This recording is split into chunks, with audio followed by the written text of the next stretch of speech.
The man is the strongest killer on Earth, but he never loads bullets into his gun because he is an accident maker. As the name suggests, he makes the target die accidentally. The man aims his scope at the oncoming car. With one shot, he blows out the tire. The car loses control and hits the target nearby. In this way, he perfectly completes the mission. Even if the police come, they will only think it's an accident because there are no bullets in his gun at all. Afterwards, the informant calls and asks him to pick up the reward in person. David doesn't doubt it. He just wants to get the reward as soon as possible. Then David arrives at the agreed place, but is attacked by an assassin. As a killer, David nimbly dodges all bullets. Seeing David unharmed, the man turns around and tries to escape on a motorcycle, but David will never let him go easily. He leaps into the air and knocks the man down. At this time, the assassin still wants to fight back, but he is no match for David at all. To avoid getting into trouble, David has to make the scene look like an accident, hoping to get away with it. Late at night, David receives terrible news. His ex-girlfriend died accidentally at home. On the day of the funeral, David comes to the cemetery quietly. He doesn't walk towards his ex-girlfriend's tombstone until everyone leaves. Suddenly, his ex-girlfriend's best friend appears. She tells David a secret. The woman was pregnant with his child before she died. This stabs David to the heart. He is determined to find out the cause of his ex-girlfriend's death. Although the news says the case was an accident caused by two burglars, David thinks things are not that simple. He doesn't believe in any accident at all. Then David comes to the crime scene, observing everything in the room. Through simulating the scene, he finds that after killing his ex-girlfriend, the robbers only took some change and left. This is completely unreasonable. He takes out his ex-girlfriend's autopsy report and sees that her blood contains a large amount of barbiturate. This drug is often used to treat phobias, but David knows it can also be used as a truth serum, often used in interrogations to force confessions. It must be that the killer interrogated her, then cruelly killed her, and put the robber's hair at the crime scene. Now he is extremely sure that his ex-girlfriend's death must be the work of a professional killer. Two of his colleagues often use such methods. Soon David finds the two men and throws the evidence on the ground. Faced with David's questioning, the two men look calm, claiming it's their mission. David finally can't help but make a move. The three immediately start a fierce fight. The two are no match for David. At this time, they start to apologize, saying that the mission was assigned by the boss, and they didn't know that the target was David's ex-girlfriend.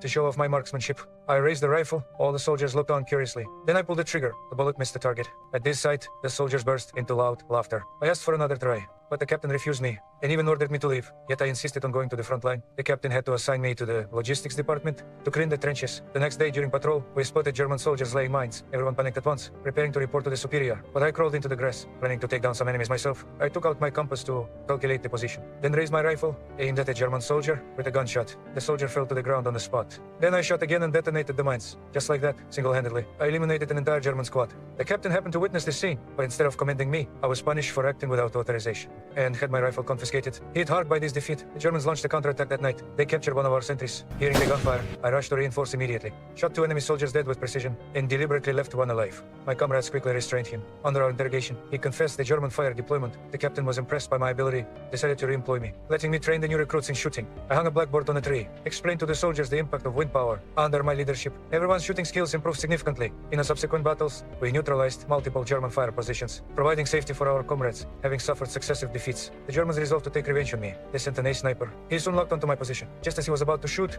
a wolf suddenly appeared beside him. To drive the wolf away, he let out a series of roars. After the wolf fled, he raised his sniper rifle again, but by then I had long disappeared. A German soldier took out a reflector, trying to lure me into shooting, but I saw through the trick at a glance. So I turned the tables, used the rope to pull the trigger. The German soldier took the bait for sure, and was finally shot dead by me. Soon the Germans launched another charge, facing their fierce firepower. The captain hesitated to order a retreat. Some comrades even defected. To turn the tide of the battle, I built a device that could launch ultrasonic attacks. When the Germans drew near, I immediately turned on the siren. The ear-piercing sound waves quickly disabled them. Taking the chance, our side launched a counterattack, successfully breaking through the encirclement.